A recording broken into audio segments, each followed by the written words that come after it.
My God, I hate drugs. Ang sinasabi nyo kasi sa amin, you just trust us. Ganun lang naman yung sinasabi nyo sa public eh. Yes, sir. That's what all diplomats tell Yes, I their understand. Congress. Yeah. I understand. Pero yun nga sinasabi nyo, always trust us, but we are not seeing, we're not hearing you on saying that this issue is very important to us. Like, example, militarization. Ang militarization, yes, I agree with Representative Biason, that once you do this thing, the same reaction will happen, like militarization, the arms race will happen. It's actually happening right now. Now, ang issue naman natin ho dito is the Chinese is establishing the norm there. So if we will not say, filing a diplomatic protest is not a shouting match. It's not a shouting match. When you said the red line for China is not to embarrass them, ano ba yung, what constitutes embarrassing them? Anything that you say against them will embarrass them? I think that's their premise. Now, and peace and stability to them is agreeing with them.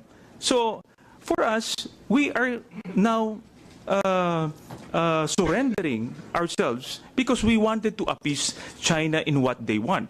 Once they establish the norm there, you cannot remove them. They will say, matagal na kami nagpapatrolya at nagko-control dito eh. And before hindi pa, since hindi naman tayo nagre-resist, then tuloy kami dito. Peaceful ang ating coexistence kasi nga hindi namin kayo kinokontra eh.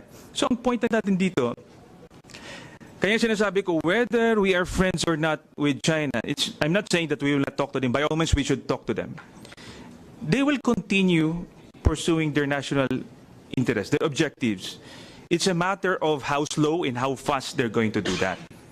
Now, even the Scarborough Shoal, it's a matter of time. Now, who will stop them? I understand we cannot roll back what they're doing in the South China Sea. There are factors that will stop that, but it's not within our capacity. Now, kung hahayaan kasi natin na mag-establish ng norm there, pag sinabi nyo later on we will assert our rights, paano mo pa masabihin na mag-a-assert ka na na-establish na nila yung norm? Ikaw na yung nanggugulo sa amin eh. Nandito na kami. Example in Scarborough Shoal. Within the exclusive economic zone talaga yan. At matagal na natin talagang control, pinapatrolyahan yan. Hinuhuli natin yung mga poachers dyan. Pero dahil tinulak tayo dyan, and sila na yung nagko-control, this is now the new norm. So ang sa akin, we don't want to go to shouting match with China. And what is unfortunate, it is the president saying that war is the only solution. It seems, because I cannot do something because I cannot go to war with China. So it's even the president saying or threatening the whole Filipino people that if we will assert our rights there, then walop tayo lahat kasi gigirahin tayo niyan. So sa akin ho, parang sa mga ordinaryong mamamayan na makarinig sa kanyang mga leaders na hindi tayo makatayo. Hindi naman kailangan sumigaw tayo. Hindi naman kailangan mag-declare ka ng giyera. Ang sinasabi lang ho natin, we assure the people that we're standing up. Kasi kung ang ating tinitingnan, peace and stability in the West Philippine Sea, magkaroon lang yan pag pumayag tayo sa kanila. If not, if we will assert our sovereignty and even sovereign rights, more or less there will be conflicts. But again, we would like to separate sana yung economic part with the security part, no? But nakikita ko yung China, hindi yan nakakahiwalay. Even in Belt and Road Initiative, nasa likod ang kanilang strategic objective, military objectives. So, if we compromise in this part, then definitely, pasok ka sa lahat kasi bilateral ang engagement eh. If you are in the room, I agree, sekreto lang, tayo lang nag-uusap, pero makademand ka ba doon? You will be at the losing end. No, so, Mr. Chair, ang punto lang natin dito, as a sovereign country, regardless of how small we are, we should assert that. And parang, well, I'm coming from a point na naging and up to now, defender ng ating bayan dapat, I cannot imagine saying na wala na tayong kadepensa, so hayaan na lang natin sila. It's a matter of communication. By all means, we should assert our rights. Nag-uusap lang kami. Pero hindi natin ibibigay yan. Yun lang yung medyo parang if you assert your sovereignty, it spells trouble. We will not. So, again, hindi pa rin babalikan ko lang yung red lines. You've stated the unacceptable. No? Sinabi nyo dito, wag lang kayong mag-build sa Scarborough. So, red line sa amin yan. Wag nyo lang hilain ang BRP Sierra Madre sa Ayungin. Red line sa amin yan. Wala dapat kumukuha ng natural resources dyan. Red line sa amin yan. In fact, patuloy yung kinukuha dyan ang ating natural resources at the expense of our own fishermen. Because I continuously talk to our fishermen. No, nung tinanong, sinabi sa akin, bago lang, wag naman sana parang tayo pa yung nagmamakaawa na mangisda sa sarili nating dagat para pa tayo magdanakaw. Kasi right now, yes, I agree na nakakapangisda ang ating mga mangingisda sa Scarborough. But very limited and the activities have been reduced. Kasi I don't believe na may co-control tayo dyan. They're now controlling Scarborough Shoal. Paano mo masabi may control ka na hindi mo magawa yung dapat mong gawin within a coordinated action? In fact, pag nangisda sila doon, yung mga kuha nilang isda ay ini-inspect. Lahat ng magagandang isda yon kinukuha. So, kung ikaw mangingisda, sayang oras mo, sayang gasolina mo, sayang effort mo, malulugi ka lang sa pag mangingisda mo. So, dyan sa Scarborough, that's a big thing. Now, ang tanong ko po, isa pa na red line na sinabi niyo po, hindi dapat iharas ang ating mga sundalo na nagre-resupply o nagre-repair sa mga features natin sa West Philippine Sea.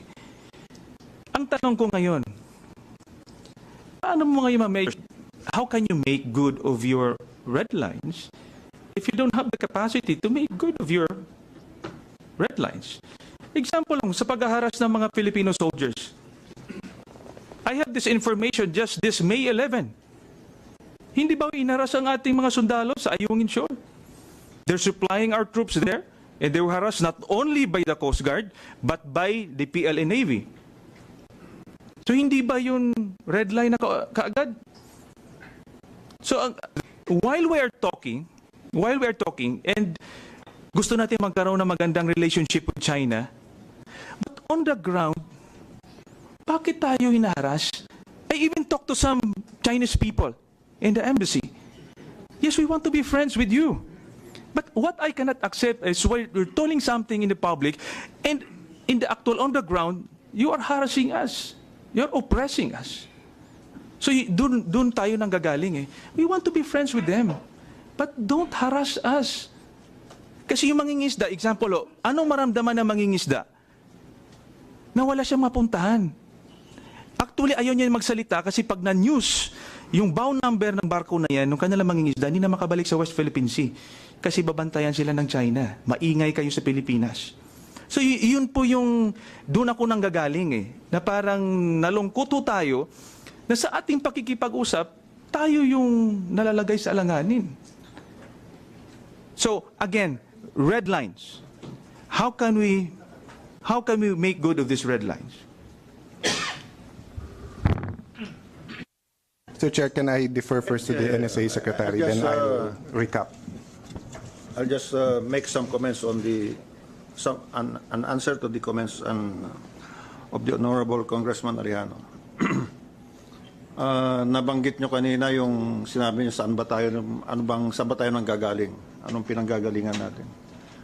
Well, I am of course aware that you're a member of Class 95, the very exalted class of 1995. 1995, hindi ko muna sasagutin yung red lines. In fact, magkasama kami sa PSG. Ako pa yata ang kumuha sa PSG sa'yo. Di ba? So, 1995, ang dami ko kasing mga kasama sa 1995, kaya hindi mawala sa isip ko yun. 1995 was the start of the AFP modernization program, of the first AFP modernization program. It was supposed to go to 15 years of modernization, up to 2010, where Congress was supposed to allocate funds to the armed forces of the Philippines at the tune of about 30 billion a year for our modernization.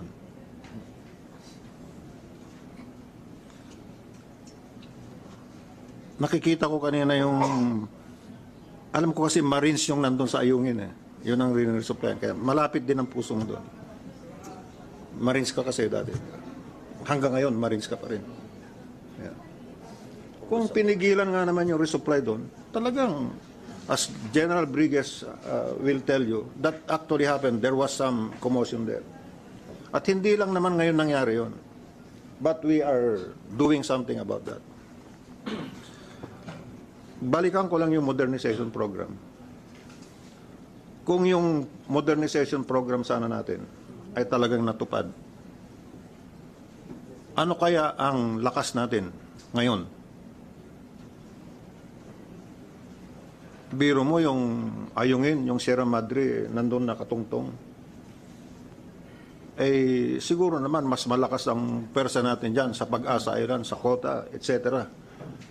Hanggang ngayon, nag-i-improve pa lang tayo, samantalang may runway na yung runway natin na dati ang kakompetensya lang niya yung sa Taiwan, yung sa Ito Aba na 1.3 kilometers.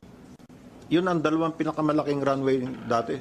Ngayon, 3 kilometers na yung nasa Subi Reef at saka Pericos. Mischief Rock, 2,600. Tatlong malalaki. Nag-iba na.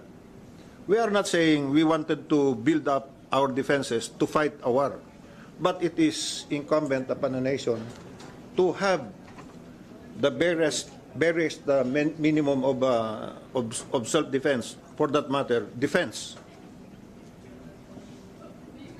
But ang nakuha natin ay wala naman sa level ng ine-expect natin. This is not to give you an rationalize or to make an excuse, an alibi.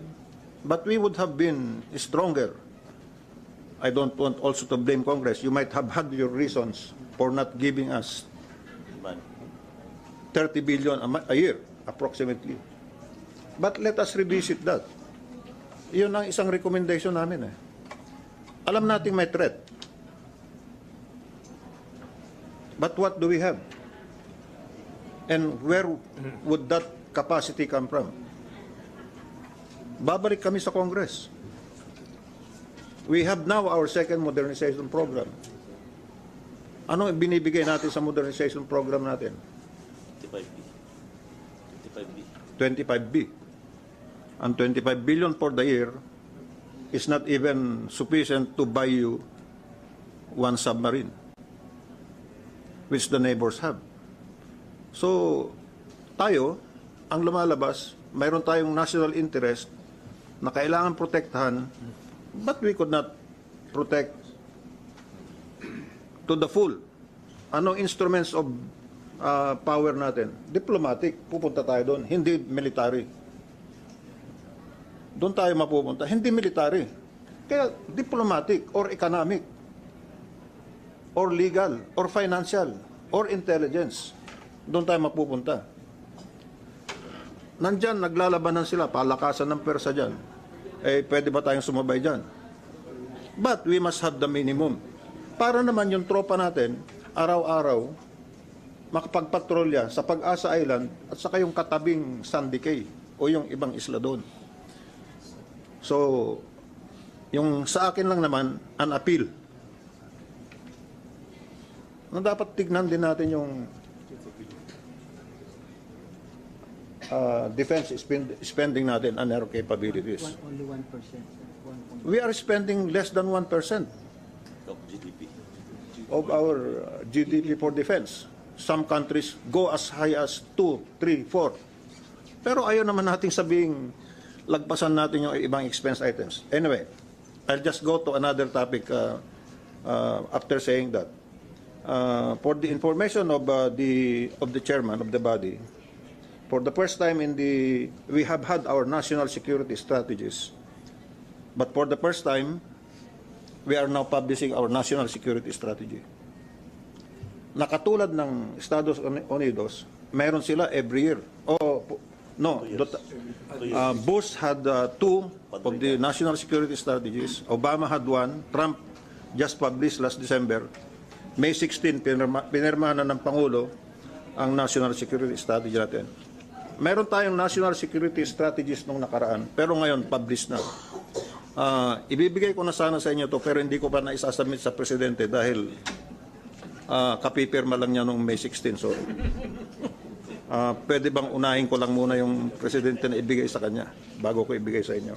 But may I just read the President's words on the national security strategy, which might have something to do with our discussions here. I'm sure it has. One page lang naman po ito.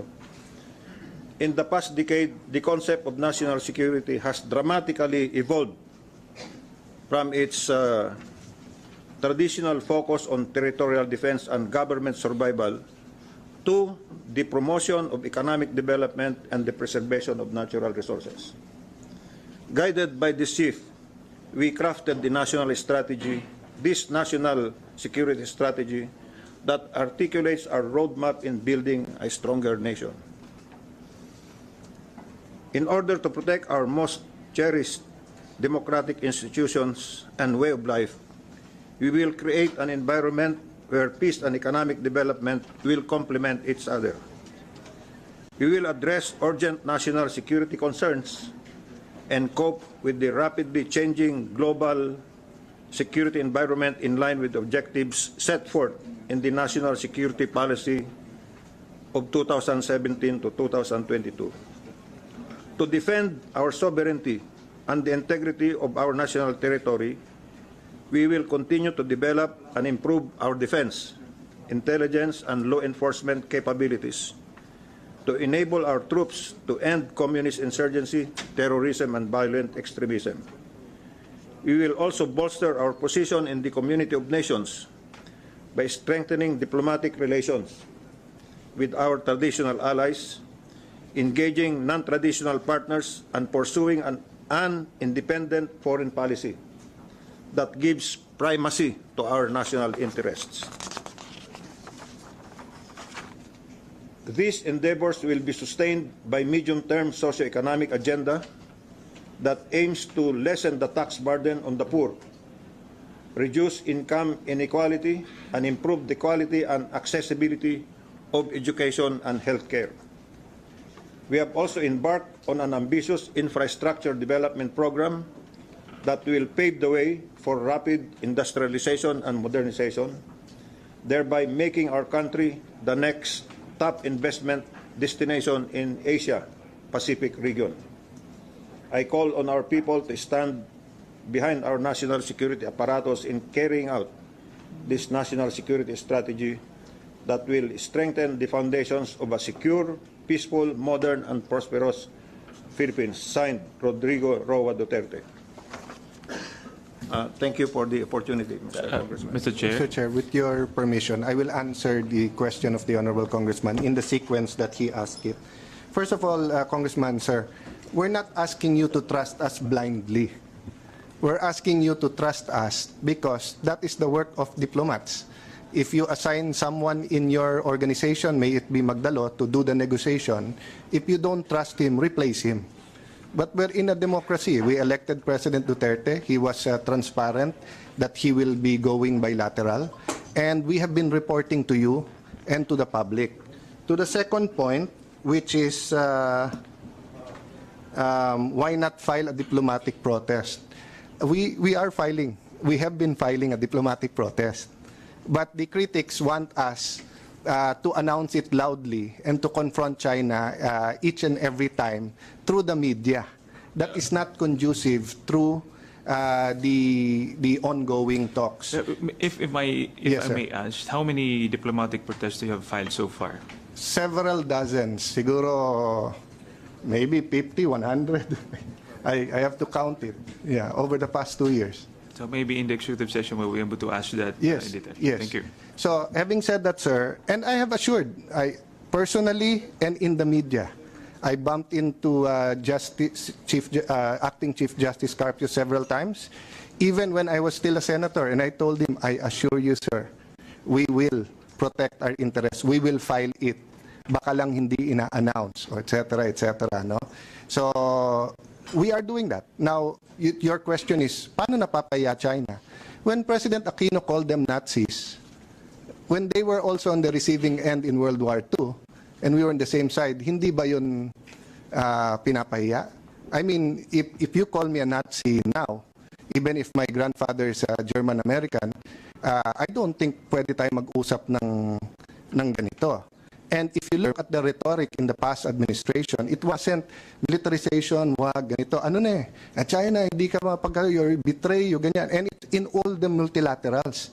Kahit nawala na sa topic yung pinag-uusapan, ang pinag-uusapan, socio-economic, pinag-uusapan health, pinag-uusapan i-bring out yung South China Sea. So what we did is we're continuing that, but putting it in an area, the bilateral consultative mechanism, in multilaterals, in bilateral talks. Just tonight, the Director General of the Maritime side of China will be here, and we will have a 2-day talks with our maritime people, and we'll be talking with them. But everything that in the papers that people want us to say in forms of protest. By the way, sir, people think that the protest is a specific form. When the president tells President Xi, that is mine, and don't get the oil, or I want to get, that's a protest. When we file a note verbal, that's a protest. When we have a BCM and we list down everything, that's a protest. If we list down 10 things, then we protest 10 things. It is the form and the content. But in diplomatic language, and I'm just learning this myself, dahil isang taon pa lang naman ako sa DFA, it's the content. So I could go up to you now and say na, Kong, pasensya ka na, but I disagree with you. That's a protest. If you were a different country, that was a diplomatic protest already. If I get the microphone and go before them and say na, China, hindi tama ginagawa nyo, that's also a protest. So these are all forms of protest, no? To your third point of appease and surrendering, there's no appeasement, there's no surrendering. In fact, China has treated us and is treating us as a sovereign equal. From the first time we talked, they told us, small or big country, we're equals. But also treat us that way. Pag upo pa lang natin, tapos sabihin natin, sandali lang, ayaw nyo sundin to, bully kayo . So when you call someone a bully at nag-uusap kayo, di ba, hindi rin naman kayo makapag-usap. That's why, sir, the red lines, which again is my words, not their words, is a starting point. This is the be-all, end-all red lines natin. Ang ultimate red line natin is atin, is Treaty of Paris as far as territory and UNCLOS as far as sovereign rights. Yun ang ultimate red line natin. But if we insist at that at the start and they insist at the 9-dash line, how do we even get to start to talk, So fifth norm, we are changing the norms. The norms are being changed. The fishermen, yes, there's still harassment. We disagree that all of them are being treated that way. But yung sabi niyo po, dun tayo nanggagaling . Saan ba tayo nanggaling? Nanggaling tayo sa past administration na zero fishing sa area ng ating fishermen. Nanggaling tayo na pag sinupply mo yung ayungin, nagpapatintero tayo. Because inaaras. Nanggaling po tayo na pagka pupunta sa pag-asa yung supplies natin, may harassment din and everything. But now po, for the past 2 years, it's only the incident you mentioned that iba yung level. Ever since that, it's only them telling us on the microphone, on the radio, that this is Chinese territory, you're entering it. Sasagot naman tayo, you're in Philippine territory. Na normal naman yun kasi disputed nga yung area. So katulad po nung binanggit nyo, we're dealing with that. We filed the protest regarding that. We had a meeting. The President had strong instructions in the executive executive session, I'll tell you more. But because we did it quietly, we're solving it. Because we did it quietly, now we can do the supply and the military can be more assured na hindi sila gagawin. We're setting up at hotline. Dati DFA to MOFA. Now we're setting up military to military para madali silang makipag-usap. So that's what we meant, sir. We're not saying it's perfect or ideal or eto yung norm. We're changing the norms. But we're not doing it the Aquino way or the Del Rosario or Carpio or whatever you want to call it way na through the media at sigawan. No? We're doing it the Duterte way, which is traditional building of trust through diplomacy. Lastly po, capacity, we don't disagree. But you know, how can we fund the military? It's one thing to appropriate money for them.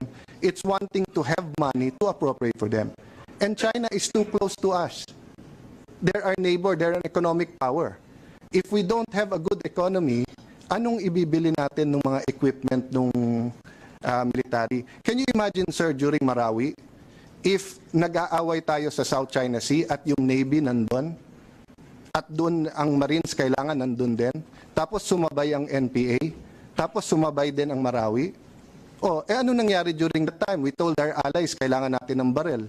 Sabi ng isang senador dun sa Western Ally, hindi pwede, human rights. And China gave it to us for free. So yes, we have differences with them. But we have gains right now. And during that time, diplomatically, I talked to them. Pwede ba walang gulo sa South China Sea at saka sa Benham? Marami sa military commanders hindi alam yon. Maliit na ambag ng DFA yon sa Marawi. Because we knew that if they had to guard Benham and our Philippine rice and all of our features during that time, mas maraming mamamatay sa Marawi. So sir, we're willing to work with you and to do all of this, but we're not willing to take the Aquino approach. As I said, I'm not judging it. Baka at his time, it was the best thing to do, maybe. But right now, it's not the best thing to do. And the statements of former Secretary Del Rosario et al. No, are all egging us to return to that. And it will be against our national interest to return to that, sir. Mr. Chairman. Yes, Mr. Chairman. Thank you. Thank you, Mr. Chairman. Anyway, that's a very long answer. Kasi parang binabalik natin lagi kay Aquino, kay President Aquino. Now, I'm not saying that I agree with him calling China Nazi. I also disagree with that. Ang nangyayari natin sa atin palagi, kino-compare kasi natin kaagad. What I'm asking is what you're doing right now because kayo nakaupo So yun lang basis ko, hindi, ang nakaraan tapos na yan. Kasi every time na magtanong kami sa inyo, sa administration, lagi binabato nyo doon sa past administration. No? What we're asking is now. So, ang pag-file ng diplomatic protest, when you politely say, we have problems with it, we're concerned about the militarization, it's not shouting much. It's also, it's not only China that you are, they're not the audience, but also the Filipino people in the international community. By the way, this is my last question. I just would like to commend Secretary Lorenzana for the rehabilitation of the Pag-asa airstrip. I think that's very needed for our troops there. And also to Secretary Esperon for the national security strategy and the national security policy. And I hope that that will be disseminated to all high government officials so that we will be aligned in our security policy direction in this country. Mr. Chairman, thank you for the opportunity. Mr. Chairman, just to respond to that, if I may quickly. We're not blaming the past administration. Some critics are making it appear that iba yung sitwasyon ngayon. We're just saying what we inherited from the past administration. So for example, Scarborough. The way we are told what to do is as if we control Scarborough. We controlled Scarborough until 2011. But in 2012, nung nagkaroon ng misfire yung Aquino administration at umalis tayo, sila bumalik, hindi na natin kontrolado. So when the critics tells us, dapat kontrolado natin yan, the President and we just simply state a fact na nawala yan during that time. We're trying to get it back. No? So let me assure you, we're not blaming anyone here. We're giving you the facts because, sir, pinapalabas na it was lost during our time. If we want to blame, then ilalabas namin lahat kung paano nawala ito. Dahil maraming involved sa kung bakit nawala ito, including some of our allies. No? So, sir, it's a factual. Then last point lang, sir, sa audience. No? Yes, sir, may audience tayo. And if you look at the surveys, 80% agree with what the President is doing. And if you look at the surveys, they want us to focus on prices, on hunger, on jobs, and on tourism. And yes, they don't want us to lose our territory, but they trust us. It's the critics who want na everyday nasa dyaryo at nasa Facebook. Meron dyan, nasa Facebook araw-araw, file a protest, file a protest, file a protest, file a protest. Araw-araw ko rin sinasabing, we are taking diplomatic action, we are taking diplomatic action, we are taking diplomatic action. So sir, kung gusto nating contest ng siraan plaka, di ba, lugi kami because we have a job to do The critics can simply focus on that. We have to take care of the OFWs, we have to take care of the Japanese loans, the Chinese loans. So there's a lot, sir. So I don't think there's a question on our patriotism or our objectives. Talagang, sir, sa approach tayo nagkakaiba. Thank you, thank you. I'd like to first acknowledge Congressman Mark Go Baguio. Yeah. And I'd like to call on Congressman Acop now. Thank you, Mr. Chair. Magandang hapon po sa ating lahat. In my years as a legislator, I have refrained from making any public official statement about the complicated situation currently existing in the West Philippine Sea, simply because I believe that foreign policy is the domain of the executive, with the President of the Republic as the chief architect of our foreign policy. But be that as it may, I have certain questions to ask that will make me conclude whether we are on the right path or not. So bear with me, secretaries and other resource persons. May I ask, what is the status of the National Task Force on the West Philippine Sea with its mandate with regard to the South China Sea vis-a-vis the previous task force set up under the previous administration to deal with this issue? And who can answer this? May I answer the Honorable Congressman Acop? Idol.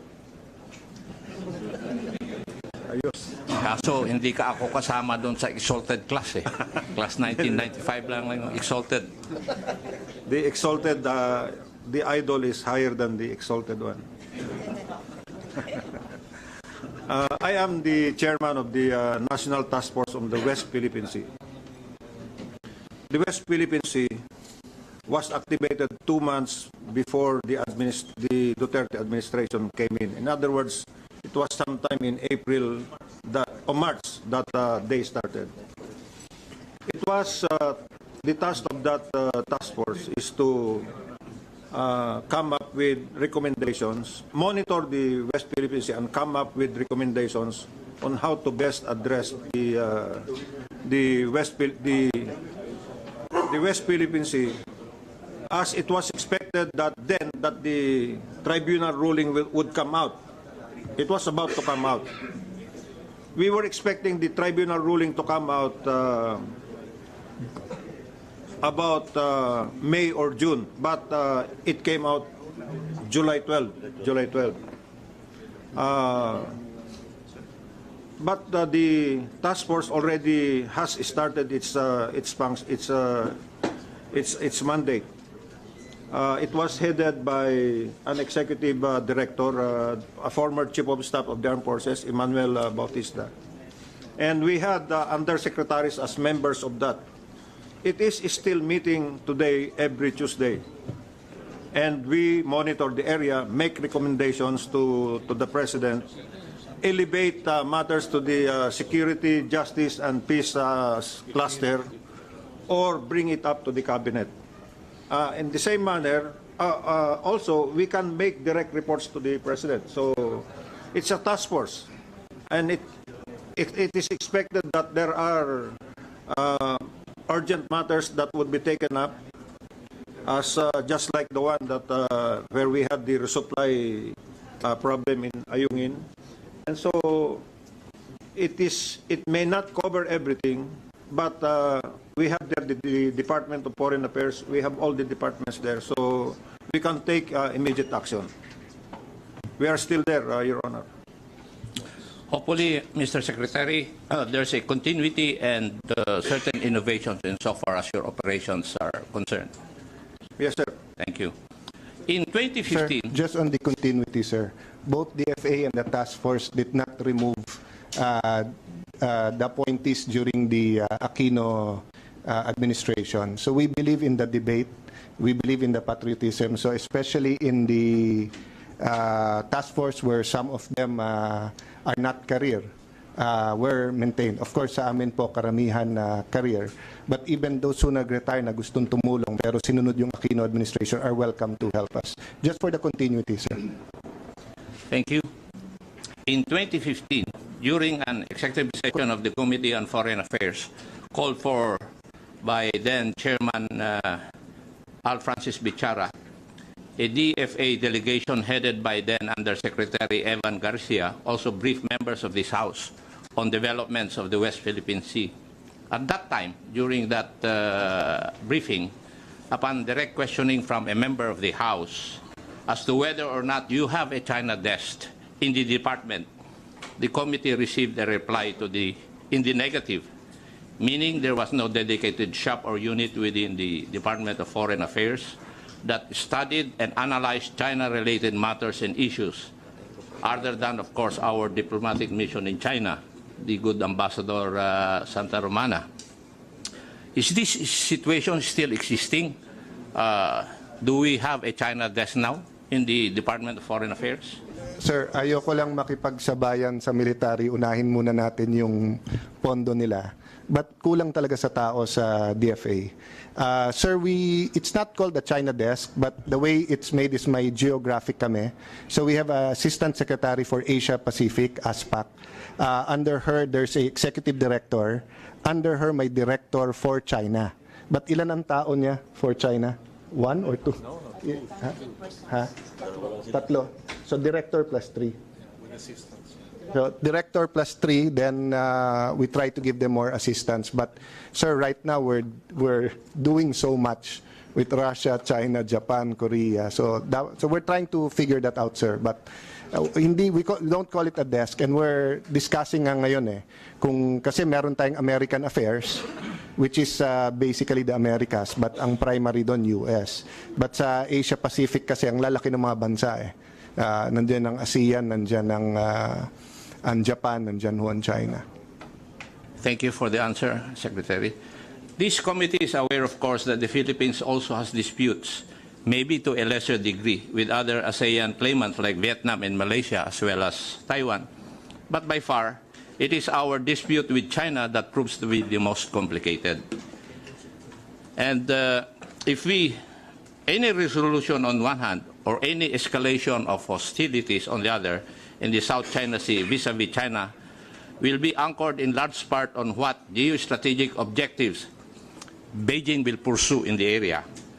Prior to their massive reclamation and island building in the 7 Spratly formations, including 3 areas well within our EEZ, namely Subi Reef, Fiery Cross Reef, and Mischief Reef, China could still be credited with at least 2 motives. One that is benign, that is in behalf of their self-defense, and another one not so benign, pointing to its yet to be realized hegemonic intentions. Right now, given the developments of the last year or two, one can only make either one of 2 conclusions. That either China is on a path towards regional domination with the South China Sea, projected to be solely a Chinese lake with uncontested control by both Chinese military and law enforcement units. The other one, that China seeks to control this vital sea lane of communication along with the East China Sea, the Western Pacific, and Indian Oceans in pursuit of a long-term strategic revisionist policy to re-establish a new international order with it at the top. Let me make it clear today that anybody who believes otherwise is either naive or foolish. Either one can be deadly for our national security as far as this representation is concerned. It is also unacceptable to hear that our only alternatives on the matter is either war with China or acquiescence to China. This is what we call a false dilemma. Sadly, the statements that have come out of our officials pertaining to this matter still display a sanguine attitude towards Chinese intentions. We do not seek war with China, obviously, but this representation wonder, have we also surrendered too early at this point? That would be the question. Now, since we have other members of Congress to ask questions, allow me to read directly this quote to everybody. How the country's foreign, defense, and other national security policies are developed, coordinated, articulated, and implemented is critically important to this nation's well-being. This process begins internally with the agencies responsible for our national security and culminates with the President ultimately making the decisions.